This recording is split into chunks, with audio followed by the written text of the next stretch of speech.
Hello সবাইকে, আশা করি সবাই ভালো আছেন। এখন আমরা এই ক্লাসে দেখব যে আমরা কিভাবে প্রম্পট ইঞ্জিনিয়ারিং করতে পারি। অ্যাকচুয়ালি প্রম্পট কিন্তু সবাই আমরা চাইলে দিতে পারতেছি। যেকোনো জায়গায় আমরা প্রম্পটিং করতে পারতেছি। কিন্তু প্রম্পট ইঞ্জিনিয়ারিং ব্যাপারটা হচ্ছে খুবই গুরুত্বপূর্ণ একটা জিনিস। অর্থাৎ আপনি যত ভালো প্রম্পটিং করতে পারবেন, আপনার ইমেজ কিন্তু তত ভালো হবে। আপনার ইমেজের কোয়ালিটি কিন্তু তত বেস্ট হবে। অর্থাৎ মার্কেট প্লেসে যত মানুষ আছে যারা কাজ করতেছে তাদের থেকে যদি আপনার প্রম্পটিংটা ভালো হয় তাইলেই কিন্তু আপনি মার্কেট প্লেসে সবার থেকে এগিয়ে থাকবেন। এখন ব্যাপারটা হচ্ছে যে প্রম্পট ইঞ্জিনিয়ারিং জিনিসটা কি? অ্যাকচুয়ালি যে আমরা যে নরমাল প্রম্পটটা দিচ্ছি, অর্থাৎ আমি যে একটু আগে আপনাদেরকে যে ভিডিওতে দেখাইছি যে নরমাল একটা প্রম্পট যে "a man standing in front of new year street" এই প্রম্পট থেকে আমরা কিভাবে এই প্রম্পটটা ক্রিয়েট করলাম, এত বড় একটা প্রম্পট যেটা হচ্ছে "black man standing in front of New York street captured with Nikon" close up shot aperture f5.6। অর্থাৎ আমরা যে ওই জায়গাটা থেকে এখানে চলে আসলাম, এই জিনিসটা আমরা কোন প্রসেসে করতেছি এবং এই প্রসেস করতে গিয়ে আমাদের কি করতে হচ্ছে এবং কোথায় আমাদেরকে কোন স্টেপ ফলো করতে হচ্ছে, সেই জিনিসগুলো আমরা এই ভিডিওতে দেখব। তো তার আগেই সবার আগে আমি তো বলে দিয়েছি যে যদি আমরা হচ্ছে রিয়ালিস্টিক ইমেজ ক্রিয়েট করতে চাই, তাহলে আমাকে ফটোগ্রাফার হিসাবে চিন্তা করতে হবে। এবং সবার আগের যে স্টেপ সেটা হচ্ছে ইটস অল অ্যাবাউট প্রম্পটস। অর্থাৎ আপনি যত ভালো প্রম্পট দিবেন আপনার ইমেজ তত বেটার ক্রিয়েট হবে। সো ফার্স্ট থিং যেটা মাথায় রাখতে হচ্ছে সেটা হচ্ছে ক্যামেরা মডেল। অর্থাৎ ওয়ার্ল্ড এর বেস্ট ক্যামেরা কোনগুলো? তো আমি যদি পিডিএফ এ না গিয়ে আমি যদি গুগল এ সার্চ দিই যে best DSLR camera for professional photography. So এখানে আমি যখন দেখব যে প্রফেশনাল ফটোগ্রাফির জন্য কোন ক্যামেরাগুলো বেস্ট। সো এখানে আসলে দেখতে পারবেন যে এখানে কিছু হ্যান্ড পিক ক্যামেরা মডেল আছে। যেমন Canon EOS R3, Fujifilm অথবা Nikon Z8 এই টাইপের যে ক্যামেরাগুলো, এই ক্যামেরাগুলো কিন্তু আ ইউজ করা হয় প্রফেশনাল ফটোগ্রাফি করার জন্য। তো আমরা যখন মিডজার্নিকে বলব যে আমার একটা ইমেজ তুমি ক্রিয়েট করে দাও যে ইমেজটা এই Fujifilm X-H2S ক্যামেরা দিয়ে তোলা হইছে সেরকম মনে হবে যেন। সো মিডজার্নির কাছে কিন্তু সাপোর্টেড কিছু ক্যামেরা মডেল আছে যেগুলো আমাদের এখানে দেওয়া আছে এই লিস্টে। সো মিডজার্নি কিন্তু এই ধরনের ক্যামেরা মডেলগুলো সাপোর্ট করে। সেই ক্যামেরা মডেল কোনগুলো? Sony, Nikon, Canon, অ্যান্ড আপনার Kodak, তারপরে Fujicolor, Panasonic এছাড়াও আরো অসংখ্য লিস্ট আছে যেগুলো ক্যামেরা মডেল মিডজার্নি কিন্তু সাপোর্ট করে। এখন আমাদের সেকেন্ড যে ব্যাপারটা সেটা হচ্ছে যে ফটো টাইপ। সো আমি কোন টাইপের ফটো চাচ্ছি সেটা কিন্তু আমাকে মিডজার্নিকে ডিফাইন করতে হবে যে পোর্ট্রেট চাচ্ছি নাকি হচ্ছে যে পার্সোনাল পোর্ট্রেট চাচ্ছি, ম্যাক্রো শট চাচ্ছি নাকি ক্যান্ডিড শট চাচ্ছি। সো আমি যদি এখানে গুগলে দেখি যে ম্যাক্রো শট মানে কি? সো আমাকে কিন্তু আগে জানতে হবে যে আমি যে জিনিসটা চাচ্ছি সেই জিনিসটা অ্যাকচুয়ালি কি? সো ম্যাক্রো শট হচ্ছে আপনি যখন ছোট ইমেজ, ছোট পোকামাকড় কিংবা ছোট ফুলের ছবি তুলবেন অথবা একটা ওয়াটার ড্রপ এর ছবি তুলতেছেন, এই জিনিসগুলো হচ্ছে ম্যাক্রো শট। আপনি ম্যাক্রো শুনলেই তো বুঝতে পারতেছেন যে ম্যাক্রো জিনিসটা কি? ক্ষুদ্র যেই আ প্রাণী হইতে পারে, পোকামাকড় হইতে পারে অথবা ওয়াটার ড্রপ হইতে পারে। সেই সবের যে ইমেজ গুলো সেগুলো হচ্ছে ম্যাক্রো শট। এখন আপনি বলতে পারেন যে ক্যান্ডিড শটটা কি? আমরা তো সবাই জানি ক্যান্ডিড শটটা কি? ক্যান্ডিড হচ্ছে যে হঠাৎ করে তোলা যে ছবিগুলো। সো আমি যদি গুগলে সার্চ দেই যে ক্যান্ডিড শট। সো এটা অ্যাকচুয়ালি সার্চ দেওয়ার কিছু নেই। তারপরেও দেখাচ্ছে ক্যান্ডিড শটটা হচ্ছে যে আপনি কোন একটা এক্টিভিটিস করতেছেন, সেই কাজ করতেছেন বা হেঁটে যাচ্ছেন রাস্তা দিয়ে অথবা কোনো কিছু পড়তেছেন। তো সেই সময় হঠাৎ করে অন্য কেউ আপনার ছবি তুললো। সেই জিনিসটা হচ্ছে আপনার অজান্তে।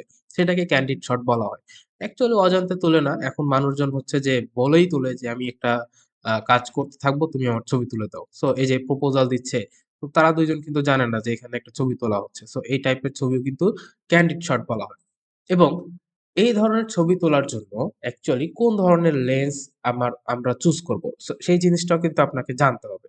তো আমরা যদি বলি যে আমার একটা পোর্ট্রেট শট লাগবে। সো ক্যামেরার মডেলটা হচ্ছে Sony A7R IV ক্যামেরা এবং আমি কিন্তু অবশ্যই সেখানে লেন্স টাইপটা 85 মিলিমিটারের নিচে রাখবো। কারণ কি 85 মিলিমিটার পর্যন্ত হচ্ছে পোর্ট্রেট শট তোলা হয়। এবং 85 এর উপরে যখন আপনি যাবেন, তখন যে ছবিগুলো তোলা হবে সেগুলো হচ্ছে আপনার আ আ সেগুলোকে বলে আপনার হচ্ছে যে ওয়াইল্ড লাইফ ইমেজ বলতে পারেন বা ওয়াইড শট যেগুলো হচ্ছে অনেক বড় একটা শট হইতে পারে। তো সেই সকল ছবি তোলার জন্য কিন্তু আপনার 85 মিলিমিটারের উপরে যাইতে হয়। এবং আমি যদি চাই পোর্ট্রেটটা ড্রামাটিক লাইট হইতে পারে, ন্যাচারাল লাইটও হইতে পারে অথবা ব্যাক লাইটিং ও হইতে পারে যে আমার পিছনে কিছু লাইটিং থাকবে, সেই জায়গাটাতে আমার পোর্ট্রেট ছবি লাগবে। সো এখানে আমি যদি একটা জাস্ট একটা দেখার জন্য imagine from an Indian women portrait shot. So আমি কিন্তু এখানে চুজ করলাম যে পোর্ট্রেট শট লাগবে, Indian image portrait shot capture with.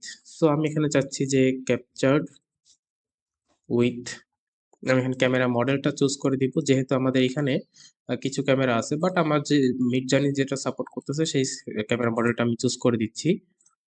Capture with Sony A7R4V camera, and তারপরে আমরা দিব হচ্ছে যে এটা আমার অ্যাপারচারটা কি থাকতেছে, অ্যাপারচার এফ স্ল্যাশ 1.1.8, এবং তারপরে আমরা যে লাইটিংটার কথা বললাম যে লাইটিংটা কেমন থাকতেছে, আমরা চাচ্ছি যে একটা ব্যাক লাইটিং থাকতে, অর্থাৎ আমরা পিছনের দিক থেকে কিছু লাইটিং থাকবে ব্যাক লাইটিং। এবং তারপরে আমরা যেটা চাচ্ছি যে লেন্সটা অবশ্যই 85 মিলিমিটার, যেহেতু আমার হচ্ছে পোর্ট্রেট চাচ্ছি, লেন্স 85 ন্যানোমিটার, এবং অ্যাসপেক্ট রেশিওটা দিব ড্যাশ AR 2:3, অর্থাৎ আমি লম্বা টাইপের একটা ইমেজ এই জায়গাটাতে চাচ্ছি। সো আমি এখানে প্রম্পটটা দিয়ে দিলাম এবং মিডজার্নি কিন্তু তার মতো কাজ করতে থাকবে।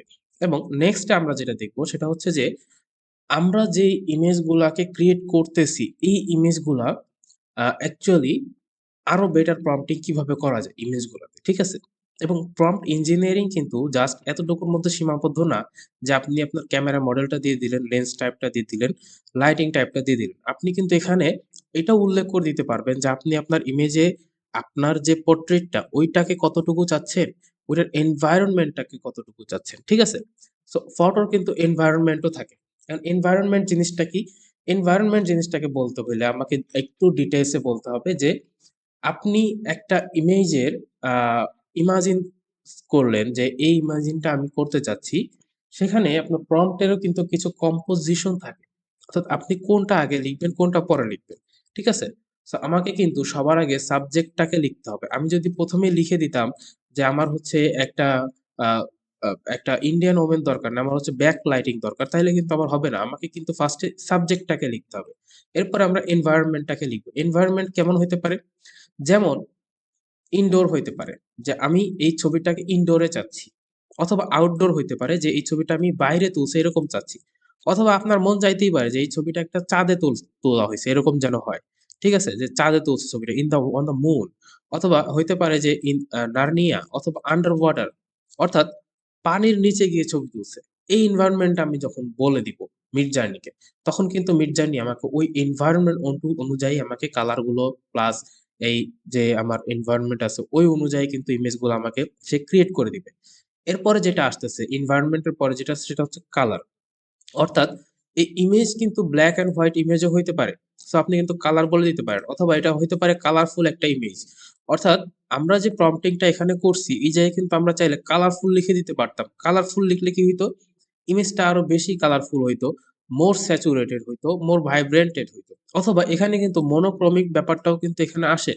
সো কালারের ক্ষেত্রে যখন আমরা আ আরো অ্যাডভান্সড কালারিং দেখবো, যেটা যখন আমরা কালারিং এর ক্লাসটা দেখবো, ওই সময় আমরা দেখবো যে কালার ব্যাপারটা কি? কালার কিভাবে কাজ করতেছে এবং প্রত্যেকটা ইমেজের ক্ষেত্রে, অথবা আমরা দেখতে পারবো যে ভেক্টরের ক্ষেত্রে কালার কিভাবে কাজ করতেছে। সো ওই সময়টায় আমরা দেখতে পারবো যে মনোক্রমিক বা মিউটেড কালার বা bright colour, black and white colour এই জিনিসগুলো অ্যাকচুয়ালি কোন ইমেজে কিভাবে কাজ করতেছে। ঠিক আছে? সো আমি যখন মিডজার্নিকে বলে দিব যে আমার কালারটা কেমন হচ্ছে। সো আমি হচ্ছে এরপরে বলব যে মুডের ব্যাপারটা। মুডের ব্যাপারটা কি? যে মুডটা এমনও হইতে পারে যে একটা ইন্ডিয়ান ওমেন আছে, সে জাস্ট আমি পোর্ট্রেট বলে দিলাম। ঠিক আছে? এখানে কিন্তু আমি জাস্ট বলে দিছি যে ইন্ডিয়ান ওমেন এর পোর্ট্রেট শট লাগবে। বাট আমি কিন্তু বলি নাই যে এই মহিলাটা কি নাচতেছে নাকি হাস্যোজ্জ্বল একটা ছবি চাচ্ছি বা হচ্ছে এনার্জেটিক ছবি চাচ্ছি। এইটা হচ্ছে মুড। সো আমরা কিন্তু মুডটা এরপরে আমরা বলে দিতে পারি যে মুডটা কেমন থাকবে, এবং সবার লাস্টে কম্পোজিশন, অর্থাৎ আমরা যে এই ছবিটা চাচ্ছি এটার আ ডান পাশে লাইটিংটা থাকতেছে না বাম পাশে থাকতেছে, কম্পোজিশনটা কেমন করতেছি। এই জিনিসটা কিন্তু আমরা নিজেরা এখানে ক্রিয়েট করতে পারি। এখন ব্যাপার হচ্ছে ভাই প্রশ্ন করতে পারেন যে, "ভাই আমি যদি এত কিছুই দেই তাহলে মিডজার্নি কেন আমি ইউজ করতেছি? মিডজার্নি দিয়ে তো আমি আমার তো উচিত যে আমি মিডজার্নিকে একটা কমান্ড দিব। দেন আমাকে মিডজার্নি একটা ইমেজ আমাকে ক্রিয়েট করে দিবে। এরকমই তো হওয়া উচিত ছিল, তাই না?"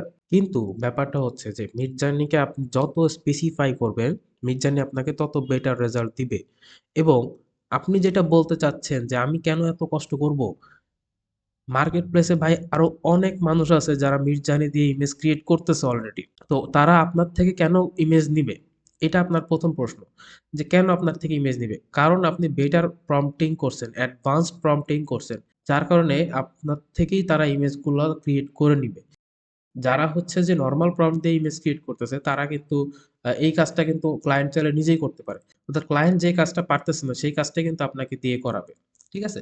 তো আমরা নেক্সট ক্লাসে দেখব যে আমরা কিভাবে মিডজার্নিতে নেগেটিভ প্রম্পট ইউজ করতে পারি। থ্যাংক ইউ সবাইকে। ভালো থাকবেন সবাই। আল্লাহ হাফেজ।